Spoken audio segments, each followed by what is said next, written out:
have many stores making as little as 2% profit. Pretty dismal for working 24/7. Most of the convenience stores out there have hundreds, if not some thousands of days worth of some items in the stores. And you can't put 1,000 days worth of an item in the store and expect it to turn. It's still there 2 years later. Or even to taste good. That's right. A store with enough bubblegum for the entire state of Mississippi is just the kind of problem Bill wants to solve. Convenience stores have never exactly been on the leading edge of information technology. We've got the cheese. We've got the beef. It's beef and cheese. And chains with multiple locations struggle keeping track of the figures. Typically, it takes days for an owner to find out what's going on at a particular store. Bill Scott's IT solution enables store owners to track every item as it's sold and know exactly when it's time to restock. Stores were left at the mercy of suppliers who sold them things they didn't need. Now, with one PC, some minimal training, and an internet connection to store report servers, all of this information is available in real time to the big boss and the store managers. I have all the basic food groups covered here. In this environment, the owner of the convenience store chain has complete control of all of his stores from his office. He didn't even have to get out of his chair. He can change prices, and that's something that normally takes 6 months to a year. With our system, I can be walking through the airport terminal in Kansas City, Missouri, and change the price on a package of cigarettes in Hattiesburg, Mississippi with a handheld data terminal. And that gives you a lot of power. With computers ubiquitous in today's society, Bill Scott's answer to the convenience store challenge may seem obvious, but the battle is more than just getting people interested in saving money. The fear of change to new technologies has always been there. People get complacent. They like to do things the same old way. But once they make that change, then everything else, they look back and say, how will we ever get by doing things the old way? In the information age, not a day goes by without some new technological wonder being introduced. Some arrive to great fanfare but fail to live up to the hype. The true impact of each new idea that hits the marketplace is sometimes not felt for years, even decades. But the more an idea develops, the better it can get, and the more people will employ it. In high tech, there's a conference for everything, from microelectronics to enterprise computing. If you're in the RFID business, this is the place to be.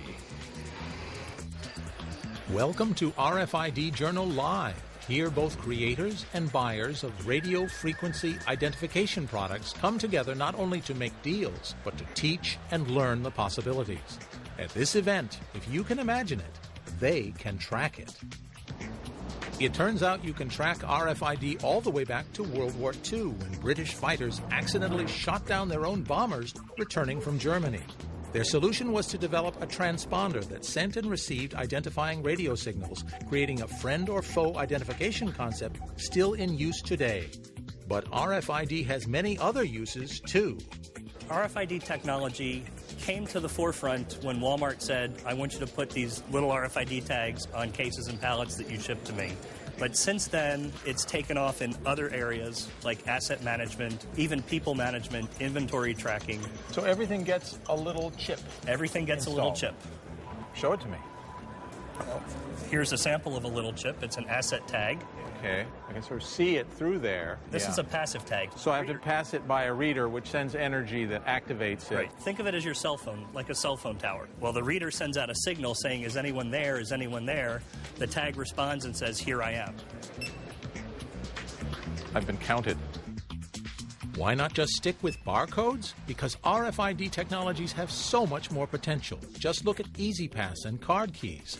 But it's a constant search for new applications, so the vendors' wheels are always turning. What are we doing in this Mini in the middle of a trade show?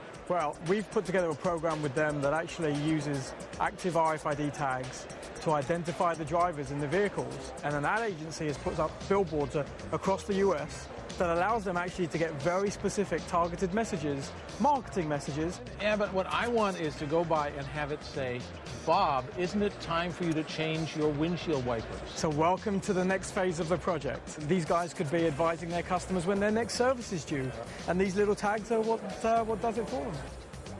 This is an animation. This firefighter is navigating down that floor. He's positioning through. So the green His reader things is are the reading tags. the passive tags, yes. Then this information is being relayed to the fire captain's screen right here. Sure. You know the position of the last tag that he passed by. This is a ray gun. No, this is an RFID wireless handheld reader. I have an antenna, I have an RFID module, it has its own battery, and then it communicates through the IR port. So now I can scan barcodes and I can transfer that information wirelessly. We're looking at RFID tags on clothing?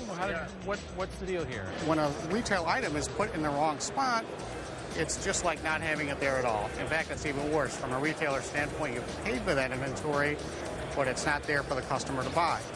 So this system, because you're taking inventory every 30 seconds, it would know that someone put that product in the wrong spot. The holy grail is really having real-time inventory. It basically is more visibility in terms of the assets and the items that are crossing their enterprise, and also a reduction in labor. You don't have to spend a lot of time scanning and counting things with RFID. It's hands-free data capture. So it saves money. It saves a lot of money.